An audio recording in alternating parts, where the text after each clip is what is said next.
ಆ ಶಂಕರರಲ್ಲಿ ಹೇಗಿತ್ತು ಅಂತನ್ನುವುದನ್ನು ನಾವು ಎಷ್ಟು ವಿವರಿಸಿದರೂ ಸಾಲದು. ನಿನ್ನೆ ಶಿವಾನಂದ ಹರಿ ಬಗ್ಗೆ ಆ ವಿಶ್ವನಾಥ ಭಟ್ರು ಹೇಳಿದರು. ಇವತ್ತು ಸೌಂದರ್ಯ ಲಹರಿ ಕುಟುಂಬ ಶಾಸ್ತ್ರಿಗಳು ಉದ್ಧಾರ ಮಾಡಿದರು. ಇಂತಹ ಎಷ್ಟೋ ಸ್ತೋತ್ರಗಳು, ಆ ಸ್ತೋತ್ರಗಳು ಅಂತಂದರೆ ಬರೀ ವರ್ಣನೆ ಮಾತ್ರ ಅಲ್ಲ, ಅದ್ಭುತವಾದ ಕಲ್ಪನೆಗಳು. ಕವಿಗೆ ಇರತಕ್ಕಂಥದ್ದು ಏನು ಅಂತಂದರೆ ಒಂದು ಅದ್ಭುತವಾದ ಕಲ್ಪನೆ. ಒಂದು ಸಣ್ಣ ವಿಷಯಕ್ಕೆ ಒಂದು ಕಲ್ಪನೆಯನ್ನು ಮಾಡ್ತಾನೆ ಕವಿ ಕ್ರಾಂತದರ್ಶಿ ಅಂತ ಹೇಳಿ ಅದ್ಭುತವಾದ ಕಲ್ಪನೆ ಮಾಡ್ತಾನೆ. ಆ ಶಕ್ತಿ ಶಂಕರರಲ್ಲಿ ಅಪಾರವಾಗಿತ್ತು. ಒಂದು ಉದಾಹರಣೆ ಕೊಡ್ತೀನಿ. ಈಶ್ವರನಿಗೆ ನೀಲಕಂಠ ಅಂತ ಹೆಸರು. ಅವನು ವಿಷವನ್ನು ನುಂಗಿದ. ಆ ವಿಷ ಕಂಠದಲ್ಲೇ ಇತ್ತು, ಗಂಟ್ಲಲ್ಲೇ ಇತ್ತು, ಕೆಳಗೂ ಹೋಗಿಲ್ಲ, ಹೊರಗೂ ಬರಲಿಲ್ಲ. ಅದಕ್ಕೆ ಶಂಕರರು ಒಂದು ಕಲ್ಪನೆ ಮಾಡಿದರು, ಅದ್ಭುತವಾದ ಕಲ್ಪನೆ. ಆ ವಿಷ ಒಳಗೆ ಯಾಕೆ ಹೋಗಿಲ್ಲ, ಹೊರಗೆ ಯಾಕೆ ಹೋಗಿಲ್ಲ ಅಂತಂದರೆ, ಸಂಭ್ರಾಂತಾಯ ಶಿವಾಯ, ಈಶ್ವರನ ಶರೀರದಲ್ಲಿ ಅರ್ಧ ಶರೀರದಲ್ಲಿ ಪಾರ್ವತಿ ಇದ್ದಾಳೆ ಎಂಬುದು ಪುರಾಣಗಳಲ್ಲಿ ಇರತಕ್ಕಂಥ ವಿಚಾರ.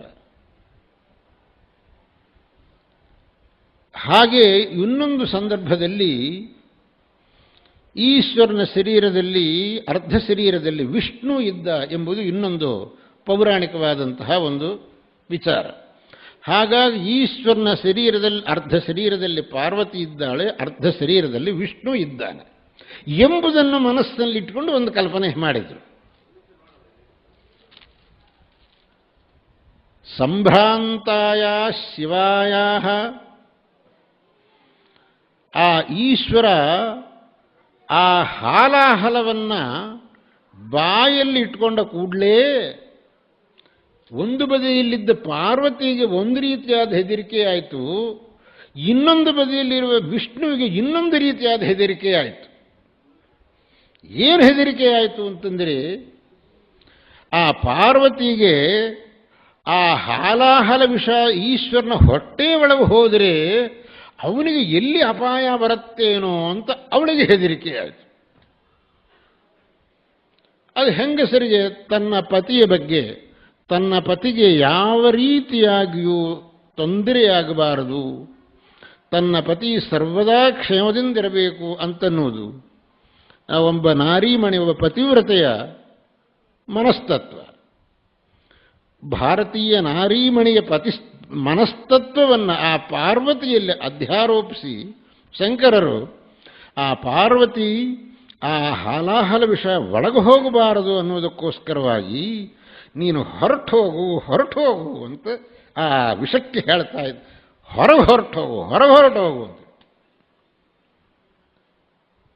ಸಂಭ್ರಾಂತಾಯ ಶಿವಾಯ ಪತಿವಿಲಯಭಿಯ, ಪತ್ಯು ವಿಲಯ ಸ್ಯಾದಿತಿ ಭಿಯ ಸಂಭ್ರಾಂತ ಶಿವ.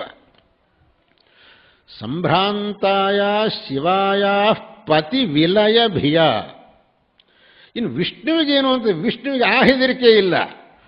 ಈ ಹಾಲಾಹಲ ಈಶ್ವರನೊಳಗೆ ಹೋದರೆ ಅವನಿಗೇನಾಗುವುದಿಲ್ಲ ಅಂತ ಗೊತ್ತು. ಅದೇನಾದರೂ ಹೊರಗೆ ಹೋದರೆ ಇಡೀ ಜಗತ್ತು ಭಸ್ಮವಾಗುತ್ತೆ. ಆದರೆ ಅದು ಹೊರಗೆ ಹೋಗಬಾರದು. ಸರ್ವಲೋಕೋಪತಾಪಾತ್ ಸಂವಿಘ್ನಸ್ಯಾಪಿ ವಿಷ್ಣೋ.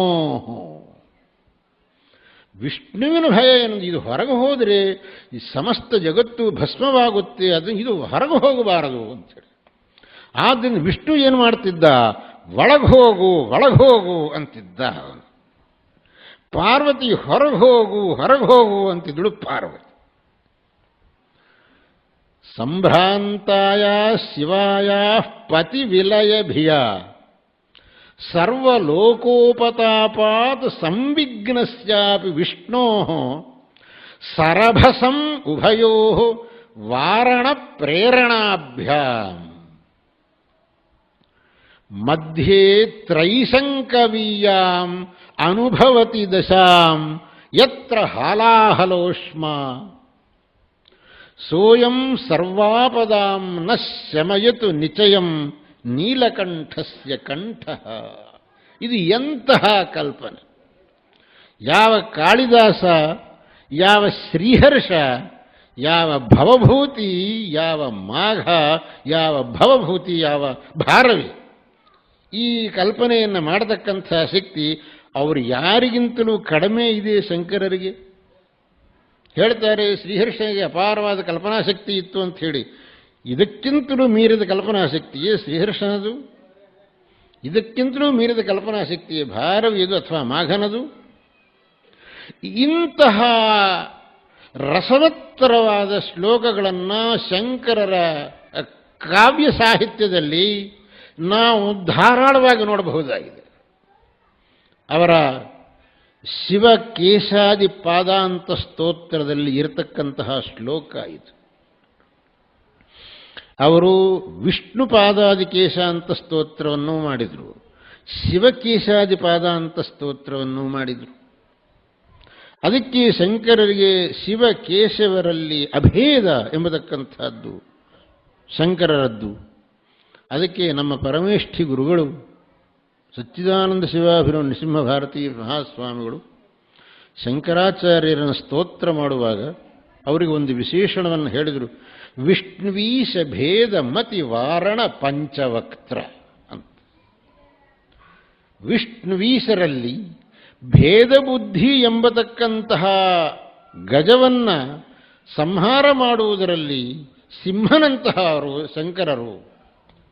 ವಿಷ್ಣುವೀಶ ಭೇದ ಮತಿ ವಾರಣ ಪಂಚವಕ್ತ್ರ ಅಂತ ಹೇಳಿ ಅಂತಹ ಆ ಸಾಹಿತ್ಯ ಎಂಬತಕ್ಕಂಥದ್ದು ಶಂಕರರಲ್ಲಿ ಅದ್ಭುತವಾಗಿತ್ತು. ಇದನ್ನು ಬೇರೆಲ್ಲೂ ನೋಡೋದಕ್ಕೆ ಸಾಧ್ಯವಿಲ್ಲ.